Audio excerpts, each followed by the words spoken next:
wabarakatuh. Salam. Kembali lagi di channel Pangroso ya, para pemirsa. Di episode kali ini saya dan Mas Fuad akan membahas tentang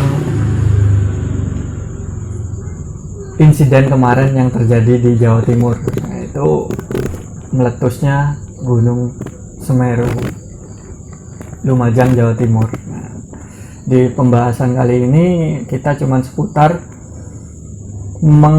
ibarat kita cuman kontemplasi biasa, menelusuri di sana apa memang benar di Semeru itu terjadinya karena aktivitas kegaiban atau apa, atau memang alam sendiri. Dari alam sendiri itu maksudnya ya memang sudah takdirnya gitu kan, meletusnya itu. Nah, untuk itu kami nanti akan melakukan penelusuran ke sana, atau kalau ya bisa mediatoran juga nanti kalau memang ada yang mistis ya. Jadi jangan kemana-mana, tetap di channel Pangroso. Nah, untuk kali ini, untuk pertama mungkin Mas Fuad nanti untuk kontemplasi barat mengecek di Gunung Semeru itu ada aktivitas apa aja gitu kan di sana. Ya mungkin bisa langsung dimulai, Mas. Jadi cek aja di sana untuk aktivitas kemarin itu bagaimana.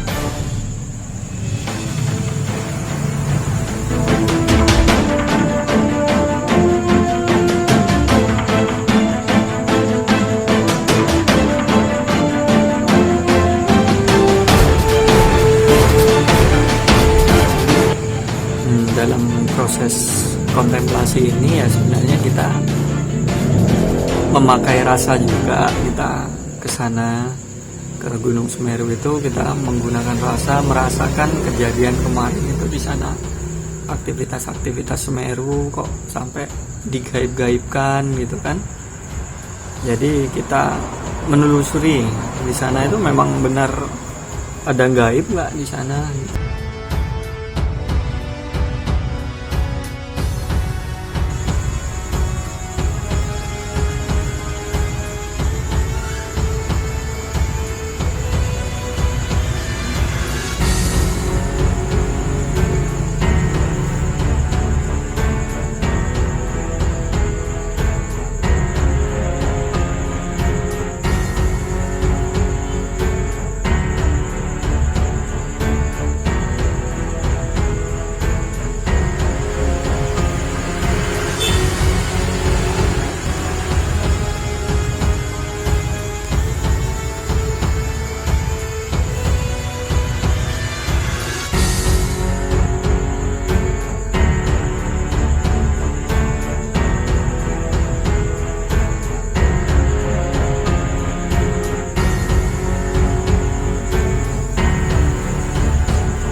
Sudah, Mas. Tadi Mas Fuad udah kontemplasi, merasakan di Gunung Semeru itu bagaimana aktivitas kegaibannya, untuk melihat di sana kondisinya kemarin itu kan. Bagaimana, Mas? Sampai ke sana tadi itu? Untuk energi kegaiban di sana itu minim sih, Mas. Hampir tidak ada yang tidak merasakan sesuatu yang gangguan seperti itu, tidak merasakan itu. Kalau untuk makhluk di sana bagaimana, Mas? Kayak jin, aktivitas di sana ada nggak di sana? Oh, tidak menemukan itu. Terus setelah itu sama ngapain aja di sana? Selain mencari energi jin tadi, Iya. terus juga merasakan aura di sana, aura alam di sana. Nah, untuk auranya bagaimana, Mas?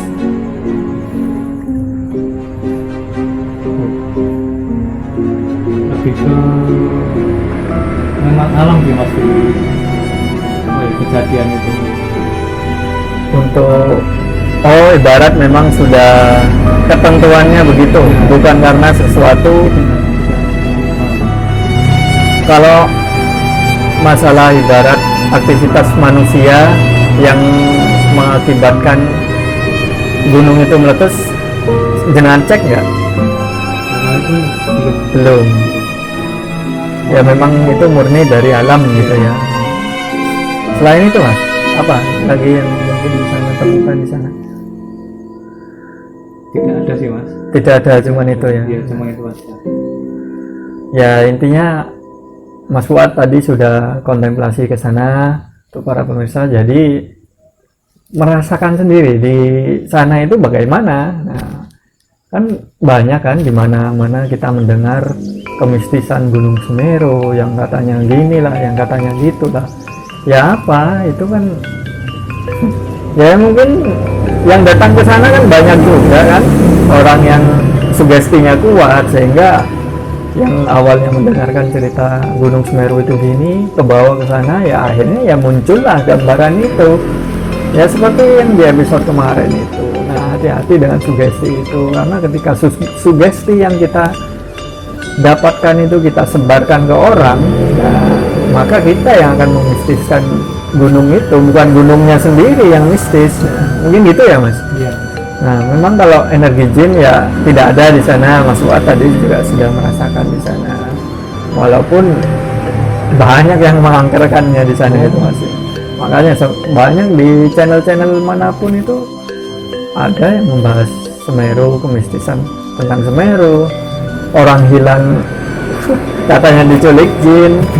Ya, itu karena ya itu masuknya kembali ke sugesti.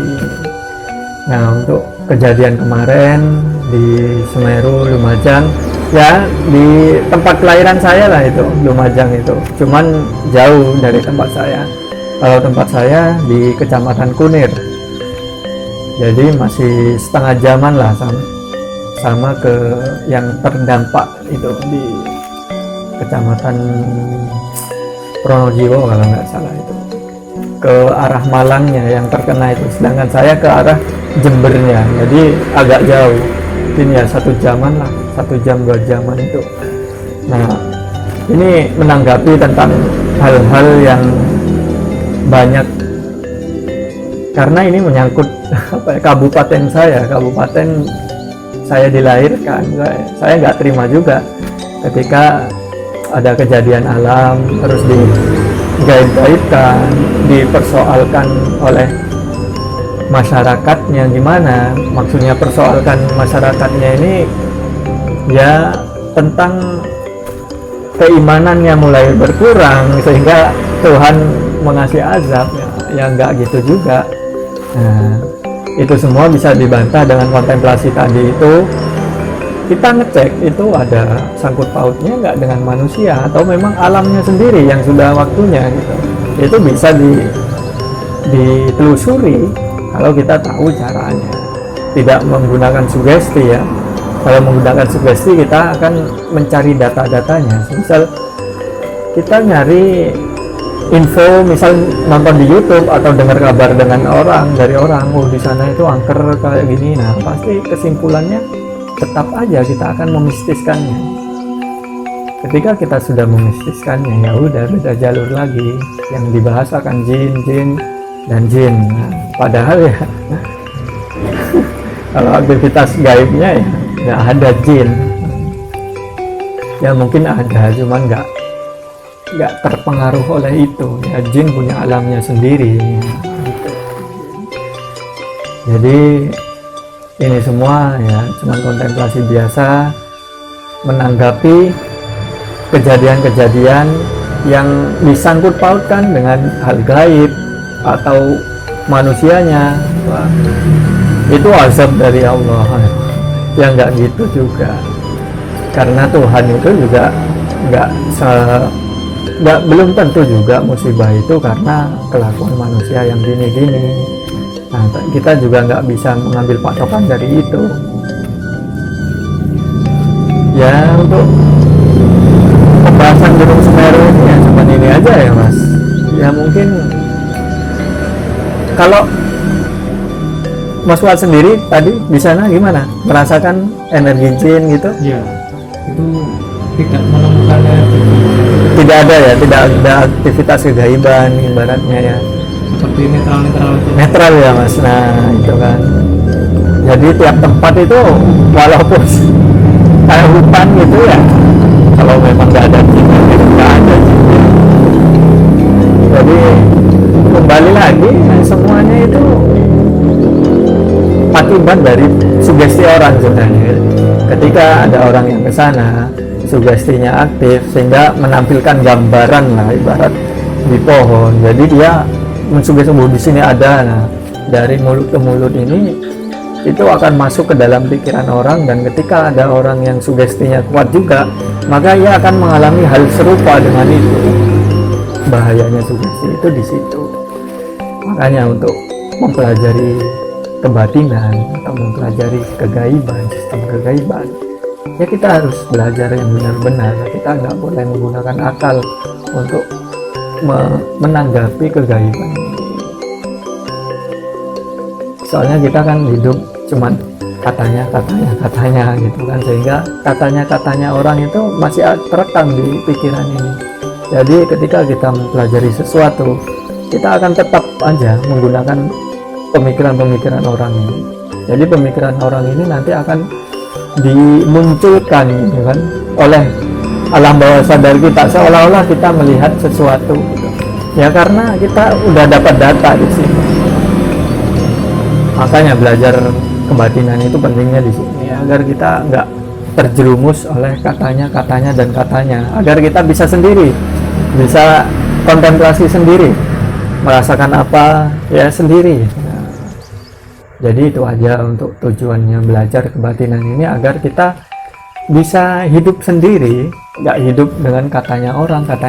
Nah, katanya orang ini bisa kita telusuri juga kebenarannya kalau kita mempelajari kebatinan, sehingga kita nggak mengikuti apa kata orang. Oh, kalau di Gunung Semeru itu mistis, angker, inilah. Nah, terus ketika kita sudah punya kemampuan, kita telusuri, oh enggak seperti itu di sana. Nah, itu cuma pemikiran orang yang salah, sehingga kita bisa meyakinkan orang lain, menyebarkan ini kepada orang lain. Enggak, kalau di sana itu nggak ada kemistisan atau apa. Nah, nanti ketika itu sudah tersampaikan dengan baik, pasti akan ada pro dan kontra nanti. Nah, itu akan lebih baik daripada yang pro aja. Maksudnya yang pro yang membenarkan kalau di sana itu memang angker ginilah. Nah, itu juga nggak baik juga kalau yang pro ini. Jadi kita harus untuk orang-orang yang kontra ini, yang maksudnya kontra ini kan kita menelusuri dengan kemampuan kita. Itu ya Mas. Jadi untuk tanggapan Mas Fuad gimana di Gunung Semeru itu? Mungkin dulu sempat dengar cerita di sana, gimana Mas? Kalau dari tadi pengecekan di sana itu ya seperti tempat-tempat biasa sih Mas, nggak ada Aktivitas kegaiban gitu itu ya. juga nggak ada, lebih ke tenang juga tempatnya. Oh tenang ya Mas. Nggak ada sesuatu yang apa ya membuat nggak nyaman di situ sih, nggak ada. Oh ya, memang untuk tempatnya memang tenang. Kalau dengar-dengar cerita dari orang itu, pernah nggak tentang Gunung Semeru atau apa? Oh iya, dulu juga pernah dengar cerita-cerita itu, cuma kurang begitu tertarik sih waktu itu. Oh, gimana Mas ceritanya itu? Mungkin sebagian, Mungkin intinya ada yang apa ya, tersesat di situ. tersesat di situ gitu ya. Naik ke gunung, terus ya itu beritanya juga sempat. Oh iya, itu juga ada di channel YouTube orang ya, tentang cerita mistis tersesat di Gunung Semeru itu. Ya itu katanya dibawa jin apa. Jadi intinya kita boleh percaya dengan cerita orang, ya, cuma sebatas percaya, jangan dibuat keyakinan. Karena ketika kita meyakini hal itu, kita akan mengikuti dari apa yang mereka pikirkan juga, bahwa kalau di sana itu hati-hati gini, banyak hal mistis sangat kental sekali di sana. Nah itu kita akan ikut masuk ke dalam itu jika kita meyakini itu. Jadi cerita-cerita mistis, cerita-cerita gaib dari orang-orang kita boleh cuman buat oh iya gitu ya, nah cuman buat hiburan lah ibaratnya, agar kita nggak meyakininya. Karena ketika kita meyakininya, kita akan malah masuk ke dalam dunia mereka. Maksudnya masuk ke dunia mereka itu mereka yang menceritakan itu, nah, dunia sugesti mereka. Jadi sugesti mereka sudah masuk di pikiran kita sehingga kita mensugestikannya lagi yang kemana-mana itu. Nah, itu nggak baik juga gitu. Jadi pentingnya belajar kebatinan itu yaitu sebenarnya agar kita bisa membuktikan sendiri tempat-tempat angker yang katanya gini atau cerita-cerita mistis itu. Kita bisa membuktikan sendiri bahwa ketika kita mendengarkan suatu cerita, misalnya Mas ya, mendengarkan cerita dari orang atau dari siapa, kita bisa menelusurinya itu benar nggak, sesuai dengan kenyataan nggak, itu bisa kita rasakan. Dari pembelajaran merasakan yang kemarin-kemarin yang sudah saya share itu, ya mungkin gimana Mas, menurut Mas Fuad, dari pengalaman Mas Fuad untuk mempelajari rasa ini bagaimana?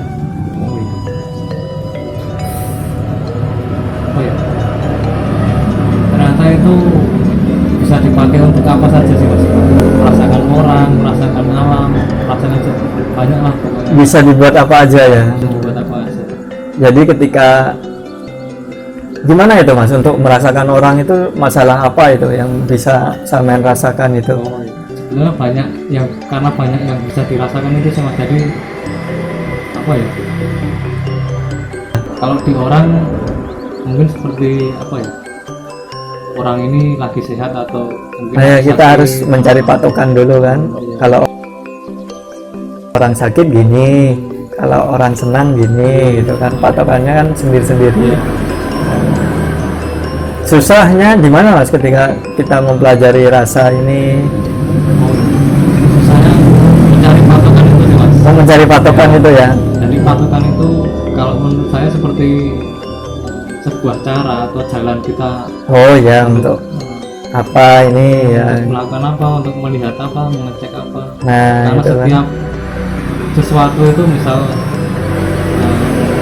perasaan orang atau mungkin pikiran orang itu kan cara mengeceknya sendiri-sendiri berbeda-beda. Loh, merasakan perasaan orang bisa Mas? Ini Mas. Bisa Mas. Oh bisa ya. Oh, jadi kita bisa merasakan kondisi orang itu saat ini gitu ya. Betul. Senang, sedih atau apa gitu bisa ya. Bisa. Atau susah atau dia kecewa atau Nah mungkin itu ya. segala macam itu bisa. Nah, Cuma perlu apa ya, dibiasakan soalnya Mas, karena ya untuk itu ya, karena sugesti ini juga main juga ya Mas, ketika kita merasakan orang kan. kan harus terus dilatih terus itu Mas. Itu ya. Ya itu para pemirsa teman-teman, jadi Mas Fuad sudah mempelajari, bukan Mas Fuad saja sebenarnya sih, teman-teman yang di sini yang ngumpul bareng sama saya, yaitu semuanya juga sudah mempelajari. Jadi kembali lagi kepada mereka-merekanya mau menekuni enggak gitu kan, karena memang kesulitan dalam berlatih rasa ini adalah kita menundukkan sugesti ini. Maksudnya menundukkan sugesti ini kan ketika kita melihat tempat yang katanya angker atau serem, nah sugesti ini akan main sendiri nanti. Nah, karena ketika orang awam atau pemula lah belajar rasa ini, kita akan kalah dengan sugesti ini nantinya. Jadi ketika kita merasakan, ya apa yang ada di sugesti kita ini yang akan keluar nantinya. Nah, jadi butuh sulitnya untuk belajar rasa ini adalah kita menundukkan sugesti sendiri ini. Bagusnya kalau kita nggak mempunyai data-data, kita nggak tahu tempat itu angker, kita nggak tahu penyakit orang ini apa, kita nggak tahu orang ini siapa, nah itu kita bisa mudah untuk merasakannya, karena sugesti ini nggak akan memberikan jawaban, soalnya belum ada data tentang apa yang kita cek ini. Nah, beda ketika kita sudah mendapatkan data ini kan, datanya sudah lengkap di sini, kalau orang ini sehari-harinya gini. Jadi ketika kita merasakan itu, ya gitu juga hasilnya, jadi nggak netral. Jadi yang sudah belajar ditekuni, kalau mau mendapatkan keyakinan itu ya ditekuni, jangan cuman oh susah gitu, oh susah, nah oh susah ya akhirnya nggak ngapa-ngapain. Nah, jadi terus dilatih ya mas untuk ilmu rasa ini ya. Jadi yaitu untuk fungsi ilmu rasa ini banyak sebenarnya, ini bisa untuk merasakan orang, karakter orang, bisa kita baca alam. Nah kalau alam pernah dengan merasakan mas, Oh iya. dalam kondisi alam ini bagaimana gitu itu kan, apa yang pernah sampean cek itu? Oh iya, mungkin seperti hujan. Oh hujan, ngecek gimana itu mas? Kadang itu berbeda-beda juga sih mas rasanya, ada yang dia itu nggak enak rasanya, ada yang Oh iya, tentang alam itu hujan itu ya. Nah, karena alam atau apapun ini memiliki hawa atau aura. Jadi ketika kita bisa merasakan suatu energi, kita otomatis bisa merasakan hawa aura apapun itu, karena benda, pohon, alam ini memancarkan aura. Jadi kita bagaimana cara kita untuk merasakannya, ya kita harus mempelajari rasa ini agar kita bisa ngerti maksud dari ini semua apa sih gitu kan. Kalau alam gini, oh gini, tapi ya memang harus kita mempunyai patokan juga, patokannya harus lain untuk masalah bab alam ini. Ya intinya apapun itu harus dilatih terus merasakan ini. Untuk para pemirsa, kalau memang ingin berlatih merasakan, ya monggo disimak video kemarin itu, atau kalau nggak paham bisa di komen, nanti saya masukkan di dalam grup. Nah di dalam grup WA itu saya biasanya meng-share juga pengalaman-pengalaman kita berlatih bersama di grup WA itu. Jadi untuk membuktikan suatu teori perkataan seseorang, misalnya saya ini kan memberikan pembelajaran, oh benar nggak ya ini. Nah caranya adalah melakukannya. Kalau kalian cuma menggunakan ibarat pemikiran atau pemikiran kita kan, ketika kita melihat itu, ketika itu sudah nggak ada di data kita, ya oh salah ini, nah, gitu. Jadi untuk membuktikan apapun kita harus melakukannya, sehingga ketika kita sudah melakukannya kita akan mendapatkan oh iya ternyata gini, oh ternyata nggak gitu. Nah kita bisa menilainya secara netral, nggak berat sebelah. Jadi contohnya saja kita di kubu ini, kita mau mempelajari kubu ini susah kalau kita nggak netral. Nah posisi kita harus di tengah-tengah sehingga kita bisa mempelajari apapun. Cuman ingat, yang untuk bab mempelajari teori atau apa kita bisa mencampur adukannya, tapi ketika kita melakukannya atau mengamalkan ilmu, kita harus ambil satu. Misalnya ini ya udah ini, misalnya ini ya udah ini.